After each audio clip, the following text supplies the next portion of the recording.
L'Algérie, on l'a appris il y a quelques jours, veut que le couscous, ce plat emblématique, plat berbère, fasse son entrée à l'UNESCO, au patrimoine immatériel de l'humanité. Mais le Maroc ne l'entend pas ainsi, c'est votre pays. Il y a une petite bisbille entre les deux pays.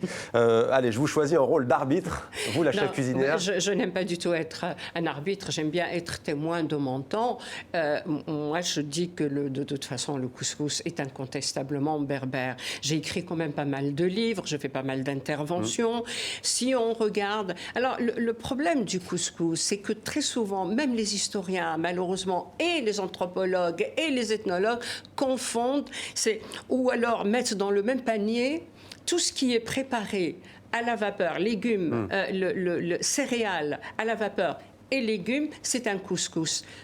C'est peut-être pas ça le couscous. C'est peut-être le couscous, c'est cette méthode, cette façon de rouler le blé. Donc ça nous renvoie à l'histoire de blé, le roulage du blé, de l'eau et de la farine qui nous donne cette pâte la plus fine au monde, la plus extraordinaire au monde. C'est un plat pour lequel effectivement il faut s'arrêter. Parce qu'il n'y a pas un seul plat au monde qui est aussi équilibré, qui est aussi extraordinaire. Céréales, légumes, légumineuses, et les protéines. Fruits, les protéines, il n'y a aucun. Aussi équilibré, il n'y a aucun. Où il y a les légumineuses, les céréales, les légumes, les protéines.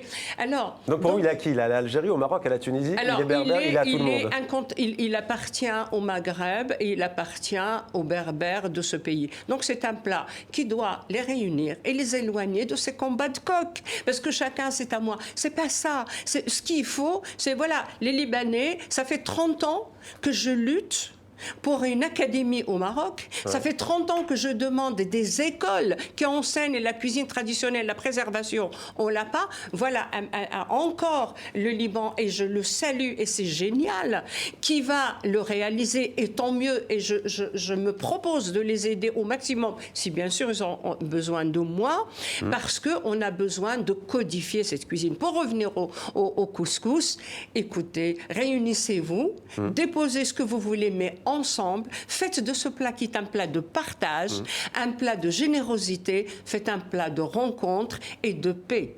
Et d'ailleurs, c'est fondamental, puisqu'aujourd'hui, il faut arrêter de considérer que chaque pays, que ces frontières qui souvent sont artificielles entre les pays, moi je le sais chez nous, où les Français et les Anglais nous ont partagé au ciseau, on est en train de se dire non, le plat est palestinien, il est syrien, il est libanais, tout ça, ça n'a pas de sens. Je suppose que c'est un peu pareil au Maghreb, que je connais par définition beaucoup moins, et je pense qu'il faut se réunir sur des régions, et des régions liées au plat.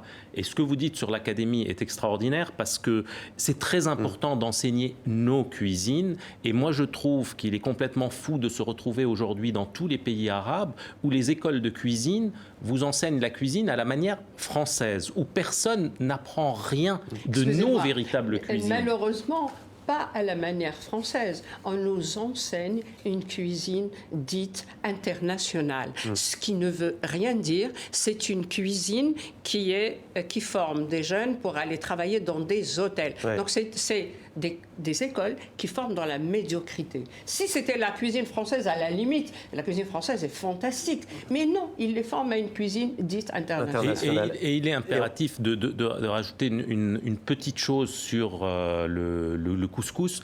Vous avez peut-être vu quand on a montré le logo de l'académie que c'était du blé, en fait du blé de plusieurs couleurs, puisque ce blé qu'on utilise essentiellement dans des pays européens pour faire de la farine, on l'utilise dans tout le monde arabe pour des cuissons de plats, comme le couscous, le boulgour chez nous, le blé entier dans le Golfe, etc. Il est universel. etc.